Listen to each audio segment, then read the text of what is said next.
born from the golden legacy of Mukunda Jewelers. Porvi, grand opening at KPHP on November 1st. అంటే మనం ఆలోచించాలి cinema చూసేటప్పుడు. అటువంటి సినిమాలు రావట్లా మనకి. అంటే నాన్ థింకింగ్ సినిమా. తెలుగులో రావట్లేదండి, బాలీవుడ్లో వస్తున్నాయి, తమిళ్లో వస్తున్నాయి, అన్ని లాంగ్వేజ్లో, ఈవెన్ కన్నడలో వస్తున్నాయి, మలయాళంలో వస్తున్నాయి, తెలుగులో రావట్లా. మనం ఎక్కడో కామెడీ ట్రాక్, సెకండ్ హాఫ్లో కామెడీ ట్రాక్ దగ్గర అయిపోయింది తెలుగు సినిమా. ఇప్పుడు నేను ఇది చెప్పాను, నువ్వేం బీకేవు అని నన్ను అడుగుతారు. ఇది గుచ్చటం బాగా అలవాటైపోయింది. ఇంటర్నెట్ టెక్నాలజీ వచ్చినాక తెలుగులో బేసిక్గా అందరూ పక్కన ఉండి గుచ్చటం బాగా వచ్చింది. పోనీ వీడు ఆలోచించి ఏమైనా తయారు చేస్తాడు, నాకంటే మంచిది రాయి చూద్దాం, ఎవడు రాయడు. గుచ్చటం ఈజీ కదా, ఆలోచిస్తే అక్కర్లా. నువ్వు చేసిన తప్పు, తేజ ఎక్కువ మాట్లాడుతున్నాడు, వీడు ఎదవా, ఆడు దరిద్రుడు, ఇట్టా మాత్రం రాయగలరు కామెంట్లు. ఇంటెలిజెంట్ ఎందుకు రాయలేరు? ఎందుకంటే తెలివిగలవాడు ఎవరు టైం వేస్ట్ చేయరు. ఫేస్బుక్ దగ్గర కూర్చొని మీడియాకర్ బ్రెయిన్స్ కూర్చుని కొట్టేస్తుంటారు. బిల్ గేట్స్ కూర్చొని కొడుతుంటాడండి ఫేస్బుక్లో, కొడతాడు. ఎప్పుడో ఒక్కసారి ఐస్ బకెట్ ఛాలెంజ్ అని ఒకటి పెట్టాడు, ప్రపంచం అంతా ఫాలో అయ్యారు. మళ్ళీ అతను ఏమైనా చేశాడా? చేయలే. 1 year ఫాలో అయ్యారు ఏఎల్ఎస్ మీద. మనకి మీడియాక్రిటీ ఏమైపోయిందంటే, మీడియాక్రిటీని తెలుగులో ఏమంటారు కరెక్ట్గా తెలియదు, యావరేజ్ థింకర్స్ అనమాట. ఇది ఎక్కువ ఉంటుంది ప్రపంచంలో. ఆ మీడియాక్రిటీ తెలుగు సినిమాలో యాజ్ ఇట్ ఈస్ పాతుకుపోయింది. ఇప్పుడు నేను ఇంటెలిజెంట్, నేను గ్రేట్ అంటలా. మీరు ఎట్లా తేజ సినిమా రాంగ్ గేయింగ్ అనటానికి మీకు ఎట్లా ఎలిజిబిలిటీ లేదో, నేను ఇప్పుడు ఉండే సినిమా అనే దానికి నేను హిట్లు తీపినా నాకు ఎలిజిబిలిటీ ఉంది. అంటే ఇప్పుడు సపోజ్ ఇప్పుడు అంటుంటారు ఏంటి, తెలుగు సినిమాలు మంచి సినిమాలు చేస్తే చూడట్లేదు ప్రేక్షకులు అని అంటుంటారు. అలా రెగ్యులర్ కామెంట్ వస్తుంటారు. అదంతా సోది. అంతే కదా, మంచి సినిమా చేస్తే డెఫినెట్ చూస్తారు. అంటే బాలీవుడ్ సినిమాలు మన వాళ్ళగా చూస్తున్నారు, తమిళ సినిమాలు మన వాళ్ళే చూస్తున్నారు కదా, మరి ఎందుకు మరి అలాంటి రియలైజేషన్ ఎందుకు రావట్లేదు? మళ్ళీ దాని బట్టి పడుతున్నారు. ఇట్లా తెలుగులో తీసేవాడితే తప్పు, తీయడానికి ధైర్యం సరిపోవట్లేదా ఈ కమర్షియల్ డైరెక్టర్లకి? ఏంటి ఎక్కడ ప్రాబ్లమ్? Non thinking. అదే చెప్పాక, నాన్ థింకింగ్ కూడా కాదేమో అసలు. ధైర్యం అంటే మళ్ళీ ఎక్కడ అలాంటికి వెళ్తే నా లైఫ్ ఆగిపోద్దు. ఇప్పుడు మీకు ఒక ఎగ్జాంపుల్ చెప్తా. ఇప్పుడు మన హీరోల దగ్గరికి వెళ్ళి ఒక కథ చెప్పాం. కథలో ఒక సీన్ చెప్తా. ఏంటంటే హీరోయిన్ క్లైమాక్స్ అండి, హీరోయిన్కి డెలివరీ అవ్వట్లేదు, ప్రాబ్లము, మొత్తం బయట హాస్పిటల్కి వెళ్ళలేరు, అక్కడే చేయాలి. సో హీరో వ్యాక్యూమ్ క్లీనర్ పెట్టి హీరోయిన్కి డెలివరీ చేస్తాడు బేబీని అన్నాం అనుకోండి. ఎరా ధమాకుందా, నీకు బ్రెయిన్ ఉందరా, వ్యాక్యూమ్ క్లీనర్ తేందరా చూడని బూతులు తిట్టేస్తారు. 3 Idiots రిలీజ్ అయింది అనుకోండి, చూసేసి వచ్చి అట్టా ఎందుకంటే ఆలోచించరా అంటారు. అక్కడ హీరోలు అట్టాగే ఉన్నారు, మన డైరెక్టర్లు అట్టాగే ఉన్నారు, ఆడియన్స్ అట్టాగే ఉన్నారు, మొత్తం ఆడియన్స్ అనకండి మళ్ళీ ఆడియన్స్ అలాగే ఉన్నారు. ఎందుకు అని అంటే ఆడియన్స్ అలా తయారవడానికి కారణం ఫస్ట్ డే మార్నింగ్ షో చూసి ఇటు కొట్టేస్తారు రివ్యూలు.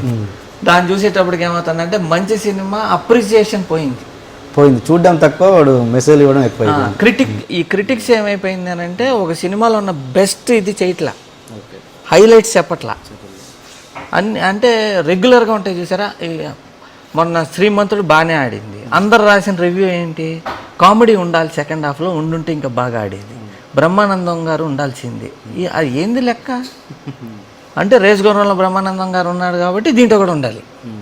ఎందుకు ఉండాలి తెలియదు. క్రిటిక్ రాయటం ఏంటది, ఉన్న సినిమా ఎట్లా ఉంది, బాగుందా బాగాలేదు. క్రిటిక్స్ ఎప్పుడు గొప్పగా చెప్పలే శ్రీమంతుడి గురించి, జనం బాగుందా. బాహుబలి నాకు తెలిసి ఇండస్ట్రీలో ఒక్కడి కలవ నాకు సూపర్ అని చెప్పినాడు. ఏదో ఆడేసిందండి, ఫ్లూక్ అండి, అదృష్టం అండి, ఎందుకు చూస్తున్నారండి అంటున్నారు తప్ప, దాంట్లో ఏదో స్పెషాలిటీ ఉంది కాబట్టి ఆడిందని మాత్రం ఒక్కడి కలవలన్నా. నేను చూడలే సినిమా, నేను చూడలే. ఏం మీరు దాని మీద ఒపీనియన్ ఏంటి మీకు, మేము బాహుబలి మీద? ఏదేమైనా సరే బాగుంది బాగాలేదు పక్కన పెడితే, తెలుగు సినిమా చిన్నది, మీడియాకర్ సినిమా అంటున్నాను నేనే అంటున్నా కదా. ఈ సినిమాని ఇంటర్నేషనల్ లెవెల్కి తీసుకెళ్ళింది, భయంకరమైన డబ్బులు తీసుకొచ్చింది. ప్రపంచంలో అందరూ చూసి మోల్డ్ డబ్బులు ఇచ్చారు తెలుగు వాళ్ళకి, ఇంతకంటే ఏం కావాలి. కాబట్టి అది సూపర్ డబ్బులు ఇట్టే. మరి అలాంటి సినిమాలు మీలాంటి క్రియేటర్స్ చూడకపోతే ఎట్లా? మామూలు ఎందుకు చూడాలండి? 2 పర్పస్లు ఉంటాయి. చూసి నేర్చుకోవాలి ఒకటి, 2 చూసి కాపీ కొట్టాలి. 2 చేయను, నాకు ఈగో ఎక్కువ కాబట్టి. కొన్ని వేరే సినిమాలు చూస్తారు, అవి ఎందుకు చూస్తున్నారు మరి? నాకంటే బాగా ఇంటెలిజెంట్ అంటే నాకంటే ఒక 10 అడుగులు ఎక్కువ ఉన్నారు అనుకోండి, వాళ్ళని చూస్తా. ఓకే, రాజమౌళి మీకంటే ఇంటెలిజెంట్ కాదనా మీ ఉద్దేశం? ఇంటెలిజెంట్ నేను చూడలేదు కానీ నేను చెప్పలేనుగా. అంటే గత సినిమాలను చూసుంటారుగా? నేను ఏది చూడలేదు ఇప్పటివరకు. చూడలేదు. ఓకే, మీరు బాగా నచ్చిన తెలుగు డైరెక్టర్ తెలుగులో? శివ తీసిన రామ్ గోపాల్ వర్మ ఇష్టం అండి నాకు. క్లియర్గా అండర్లైన్ చేసి చెప్పా. ఓకే. క్షణం క్షణం తీసిన రామ్ గోపాల్ వర్మ ఇష్టం. దాసర్ గారు ఓకే. కొన్ని సినిమాలు ఇప్పటి జనరేషన్ డైరెక్టర్లు, ఇప్పటి జనరేషన్ నేను ఎక్కువ చూడలేదు. అసలు ఒకరు పొరపాటున ఇంట్లో వెళ్తే పిల్లలు చూస్తున్నప్పుడు మీరు దృష్టి పడ్డమో ఏదో విధంగా చూస్తుంటారు కదా సినిమాలు. నిజాయితీగా చెప్పండి. నిజాయితీగా చెప్పలేకపోతున్నాను, ఎవడు నచ్చలేదు. నచ్చితే చెప్తా.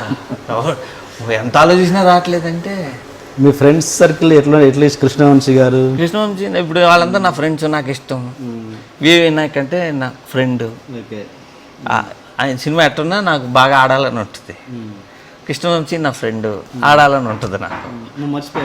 రాజమౌళి మంచోడు, అసలు ఆయన ఆడాలనే ఉంటుంది, నాకు ఆడకూడదని ఉంటుంది. మర్చిపోయి మీరు ఆ మధ్య మహేష్ బాబు 1 చూసి చాలా బాగుంది. సుకుమార్ మంచి మేకర్. సుకుమార్ మంచి మేకర్ మరి చెప్పాలి కదండి మీరు. అలాంటి చెప్తే ఇప్పుడు మీరు అందరు మళ్ళీ ఇప్పుడు ఇంటర్వ్యూతో మళ్ళీ శత్రువులను వెనకేసుకుంటారు, నా సినిమాలు చూడట్లేదు అయినా అని. సుకుమార్ మంచి maker. He tried something 100% love కానీ అవి అంటే ఎప్పుడంటే నువ్వు నేను జయం ఆ టైంలో అసలు ఎలా ఉండేదంటే ఇండస్ట్రీ అంటే తేజ అంటేనే ఇండస్ట్రీ అనే రేంజ్లో ఒక స్టేజ్ చూసారు, ఒక పీక్ స్టేజ్ చూసారు మీరు.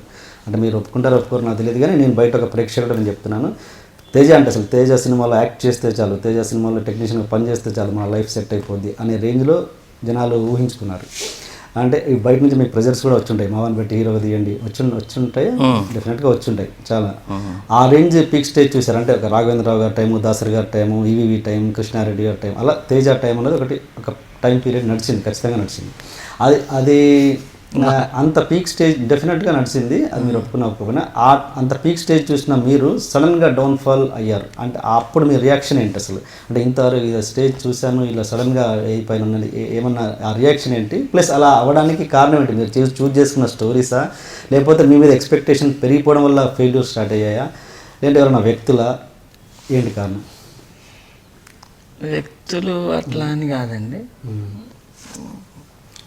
లేజీ అయిపోయాను. హెడ్ వెయిట్ ఎప్పుడు లేదు, ఎప్పుడు ఇట్లాగే ఉంటాను నేను. ఓకే.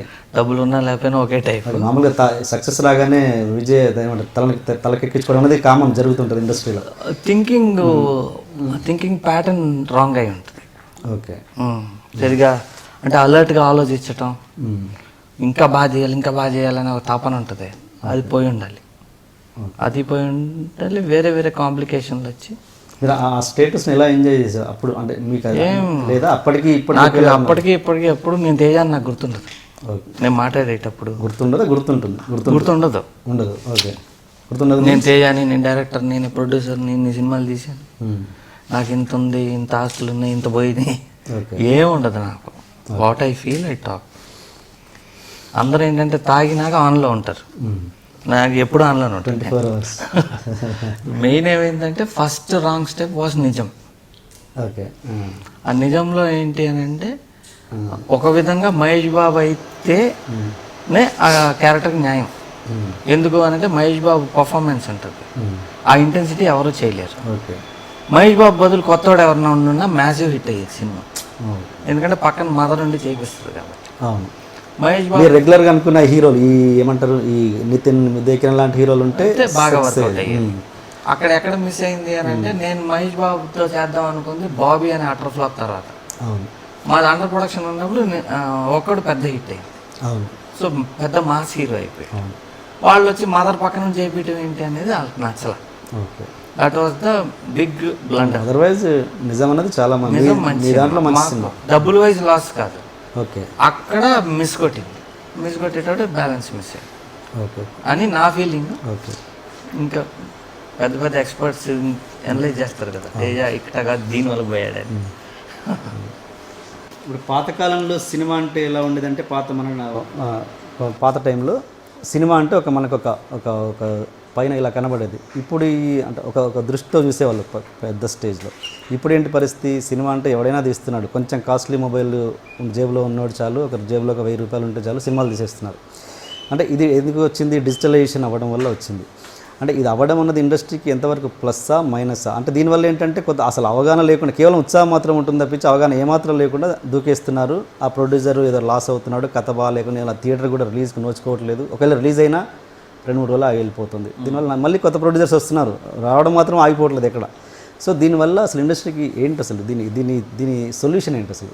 సొల్యూషన్ ఏంటంటే అండి, ఇప్పుడు నాన్ థింకింగ్ సినిమా ఉంది అంటే బ్రెయిన్ ఎక్కువ వాడకుండా తీసేస్తున్నారు సినిమాలు, ఆడియన్స్ కూడా ఎక్కువ వాడకుండా చూసేస్తున్నారు. సో అంటే కనెక్ట్ అవ్వట్లే, emotional connection between audience and cinema ఉంది చూసారా, అది లేదు. ఆ ఎమోషనల్ కనెక్ట్ రావాలంటే బాగా తెలివిగా రాయాలి సినిమా, ఫీల్ ఎక్కువ ఉండాలి. అది కాకుండా అది కష్టం కాబట్టి కామెడీగా రాసేస్తున్నారు. కామెడీకి ఎమోషనల్ కనెక్ట్ అక్కర్లా. దానివల్ల ఏమవుతుందంటే anybody can write comedy, anybody can become a film maker. అది ఇప్పుడు ప్రస్తుత పరిస్థితి. ఎప్పుడైతే మీకు అవతార్ లాంటి సినిమా ఉంది, అవతార్ అంటే you have to think, audience కూడా ఆలోచించాలి. ఇంటర్స్టెల్లార్ అని ఒక సినిమా వచ్చింది, దాంట్లో ఊరికే రఫ్ లైన్ చెప్తాను. ఒకడు ఈ భూమి మీద అంతా మొత్తం ప్లాంటేషన్ అంతా పోయింది, ఇంకొక ప్లానెట్ కనిపెట్టాలి, భూమిలాగా ఉండే ఇంకో ప్లానెట్ కనిపెట్టాలి, మొత్తం మనుషులను అక్కడ షిఫ్ట్ చేయాలని హీరోని పంపుతారు. వెళ్ళేటప్పుడు చిన్న పాప కూతురు, నేను వెళ్ళేసి వస్తానమ్మా అంటే వెళ్ళొద్దు అంటది. వచ్చేస్తా 3 monthsలో వచ్చేస్తాను అని చెప్పి రాకెట్ ఎక్కి వెళ్తాడు. వెళ్తే అక్కడ ప్లానెట్ కనిపిస్తుంది, ఇది కరెక్ట్గా ఇండియా మన ఎర్త్ లాగా ఉంది, మ్యాచ్ అవుద్ది అనుకుని దాంట్లోకి ఎంటర్ అవుతారు. ఎంటర్ అయినప్పుడు వాళ్ళు ఏం చెప్తారంటే అక్కడ అరగంట, భూమి మీద 7 సంవత్సరాలు. నువ్వు అరగంట అక్కడ ఉన్నావంటే ఇక్కడ 7 ఏళ్ళు దాటిపోతాయి. అంటే నీ కూతురు 7 ఏళ్ళు ఉన్న నీ కూతురు 14 ఏళ్ళు అయిపోద్ది. సో వెళ్ళి స్పీడ్గా వచ్చాయి. అరే నా కూతురికి ఇట్లా చెప్పానని వెళ్తాడు. వెళ్ళి ఎంటర్ అవుతున్నప్పుడు స్పేస్ షిప్ చెడిపోద్ది. 5-6 గంటలు ఉంటారు. 6 గంటలు అని అంటే మొత్తం 12.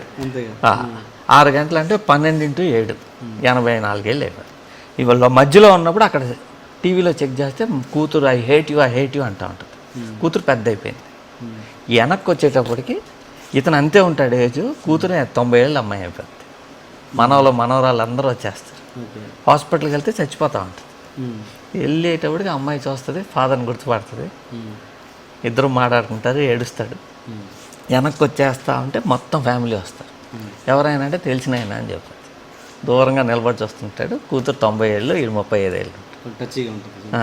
అది ఫీలు ఉంటుంది, టెక్నాలజీ ఉంటుంది, అడ్వాన్స్డ్ ఉంటుంది. Subscribe iDream Media. Please do subscribe to iDream. Please subscribe to iDream Media. For best entertainment and information, please subscribe iDream. And don't forget to subscribe to iDream.